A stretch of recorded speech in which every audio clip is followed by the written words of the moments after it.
I'm going to talk about the dichotomy that we have observed in the course of our research on the role that norepinephrine plays in facilitating responses to acute stress, and with the repeated elicitation of this, perhaps through the same mechanism, perhaps through a different mechanism, the same process leads to a cumulative deficit after repeated chronic stress. And for those of you who've been in the field for a while, this will sound very familiar because it's the same kind of story that we've been telling about glucocorticoids, but I think we're starting to work out some mechanisms and processes by which this may occur for central norepinephrine as well.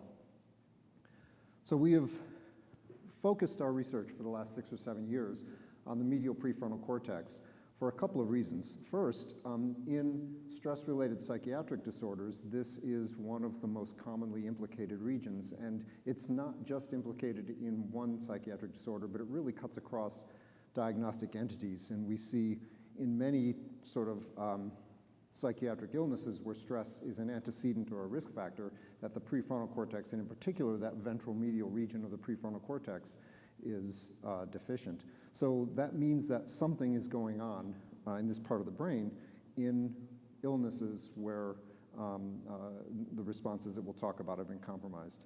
And what are those responses? So the other reason that we have focused our attention on the medial prefrontal cortex is because it really has been the black hole for preclinical research in the neurobiological bases for psychiatric disease, because at the human clinical level, it's not been clear exactly what this part of the brain does. And we have come to believe that this probably represents the dysfunction that accounts for what has been one of the more elusive and inaccessible components of psychiatric illness, which is the cognitive component. But we don't have to use sort of the global cognitive index anymore, as human neurocognitive evaluation has become more refined and more sophisticated. We've really come to appreciate what these brain regions do. And the medial prefrontal cortex subserves an executive function that I think the field is coming to a consensus is responsible for something we call cognitive flexibility. And at sort of the most basic level, that means the ability to modify preeminent or pre-established thoughts or patterns of behavior based on input and evaluation of that input from a changing environment. And this is something that I think you'll appreciate, certainly from some of the work that Serge described, is deficient in many psychiatric disorders. PTSD may be the most obvious, but cognitive rigidity is a common feature across many illnesses where the prefrontal cortex is involved. So much so, in fact, that we had to go back to pre-PubMed days, and this is something that was proposed in the 1960s by Tim Beck, who actually devised cognitive behavioral therapy to address this issue. He suggested that cognitive inflexibility or cognitive rigidity was at the core of both the development and maintenance of depressive symptoms. His theory was that negatively biased cognitive schemas locked patients into a very negative and very rigid framework with which all information was evaluated and interpreted, leading to negatively biased perceptions about the self, the world, the future, and that this created sort of a vicious cycle that maintained depression. So how do we assess this in preclinical models, and particularly in rats? And here I'll give a shout out to Verity Brown. I met one of her students yesterday. This test, the attentional set shifting test, is one of the nicest examples, in my opinion, of reverse translation. What she did about 12 or 13 years ago was to adapt a rodent version of the IDED subtest in the CANTAB test battery that the Cambridge group had developed to do cognitive testing in humans and in primates. And the IDED test is designed specifically to assess cognitive flexibility. So what we do in the rat version, we train animals to dig for Cheerios in these little flower pots, and they learn to find the Cheerio based on cues in 2 stimulus dimensions: an odor that's applied to the rim of the pot, or the texture of the material that fills the pot. One of those dimensions is salient, that is, the Cheerio is associated with one of the cues, and it informs them. The other is a distractor.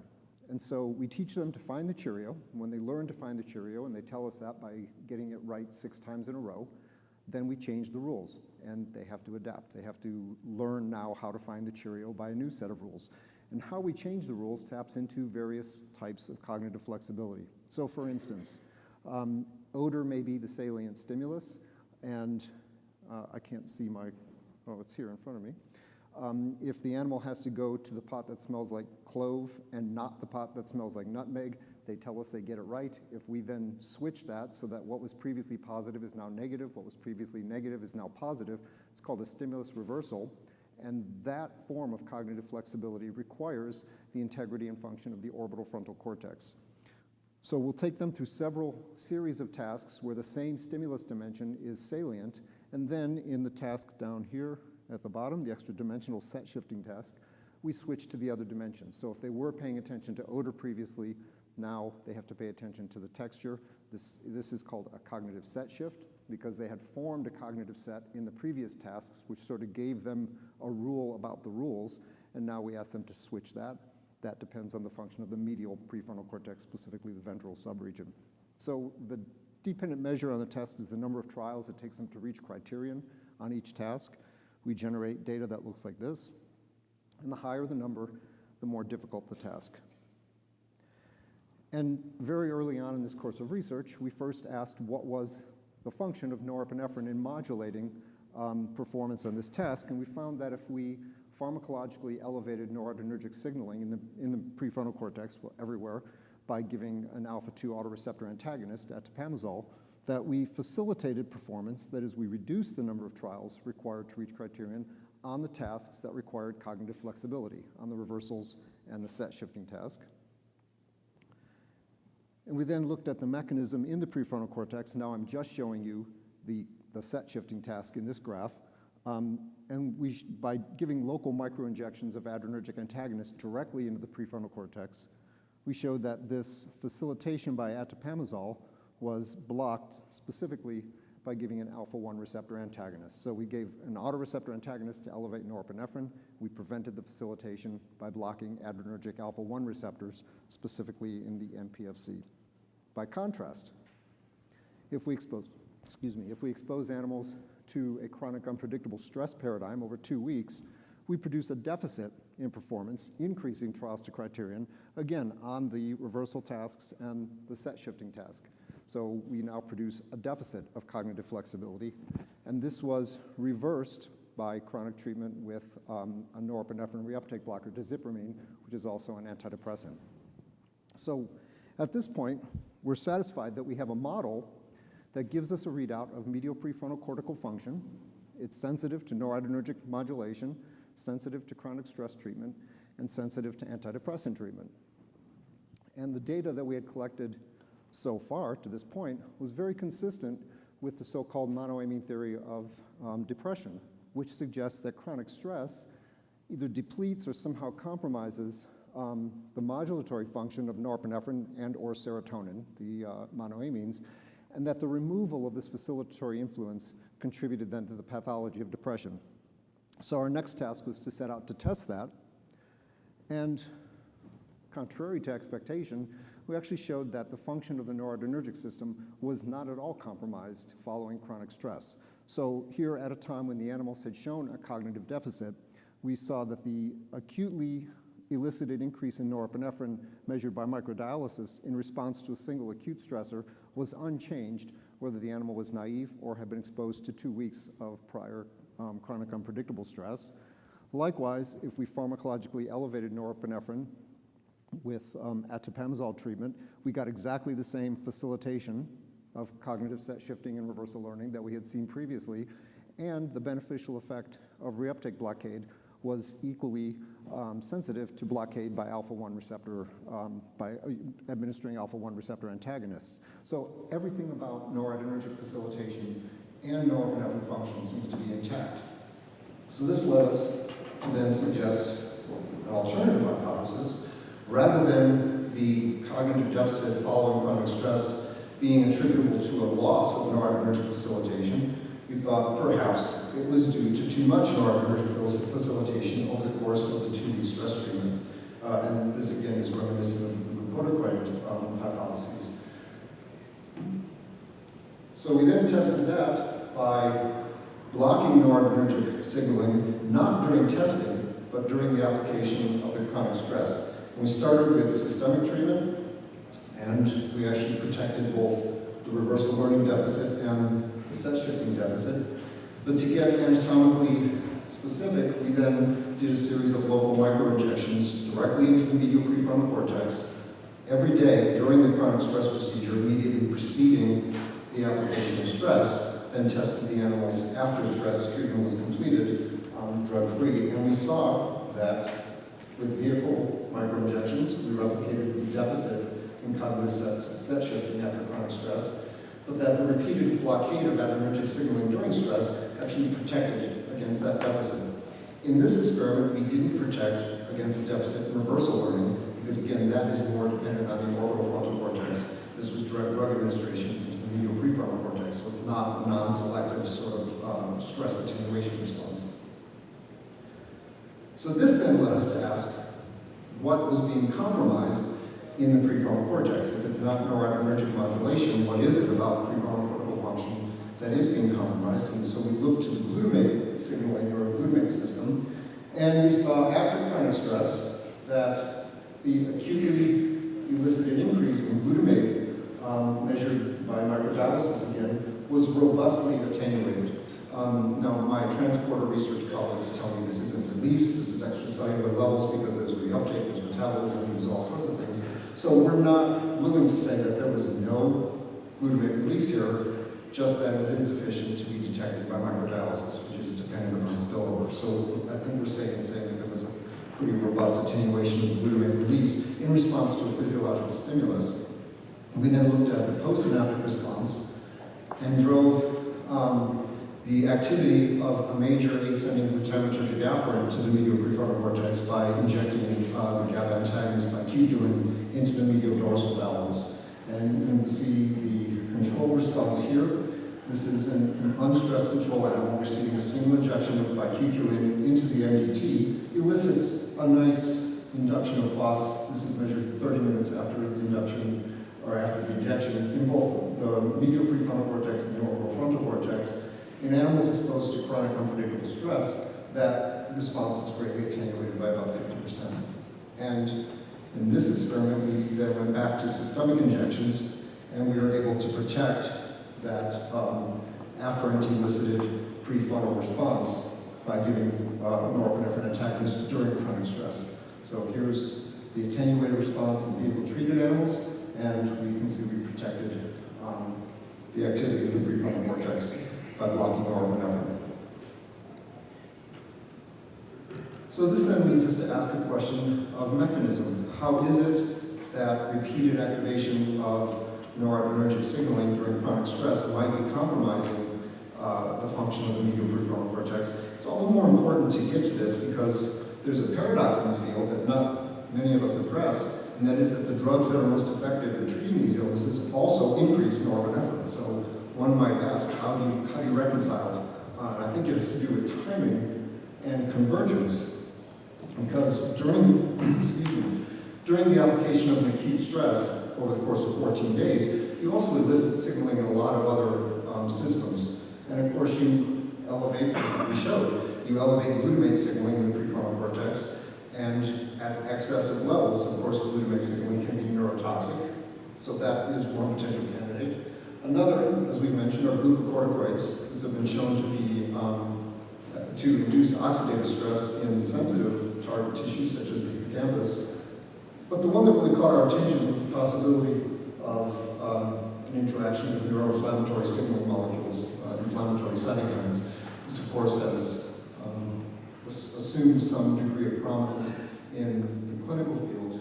There are a lot of investigators now looking at the role of inflammation and inflammatory signaling molecules in predisposition or even causative role in depression. So we wanted to then look at the potential interaction in the brain now of norepinephrine convergent with inflammatory cytokines. For a number of reasons that I don't have time to go into, we focused on IL-6. That is certainly one that's most implicated in the clinical literature, and we had also shown that it was robustly sensitized by chronic stress. The inflammatory-induced levels of IL-6 were largely sensitized. So we then set out again to prove and I use that word loosely, the prevailing theory, which is that blocking cytokine signaling in the brain should prevent or protect against stress-induced pathology. And in fact, we found just the opposite. Not only did we fail to prevent the deficit in cognitive function in the prefrontal cortex, when we blocked IL-6 signaling by administering an IL-6 antibody, either ICV or directly into the PFC, we made it worse.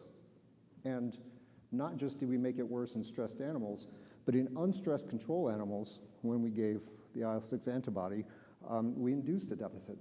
So this tells us something different. This was really an important observation, not just a control study, because this one tells us that there's something about basal IL-6 functioning. This is not a stressed animal. This is not an inflammatory condition, but basal IL-6 signaling in the prefrontal cortex is doing something to sustain optimal cognitive functioning. We confirm this because there are not good drugs to block IL-6 receptors. We were using an antibody in the first set of experiments, so we went to a different method for inhibiting that pathway by targeting the downstream signaling pathway that's induced by IL-6.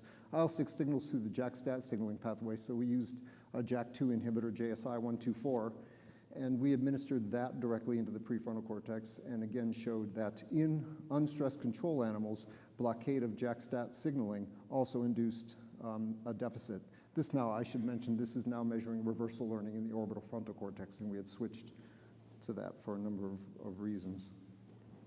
We confirmed that this was not inflammatory signaling by doing co-localization of IL-6. Again, these are under unstressed control conditions. And we showed that IL-6 was expressed primarily in neurons, in some astrocytes, and in absolutely no microglia. So this is not, there's no activated microglia, this is not inflammation. And so then we started to go back to think about the stress condition and a potential therapeutic approach, not by blocking IL-6 this time, but by actually increasing or promoting its function.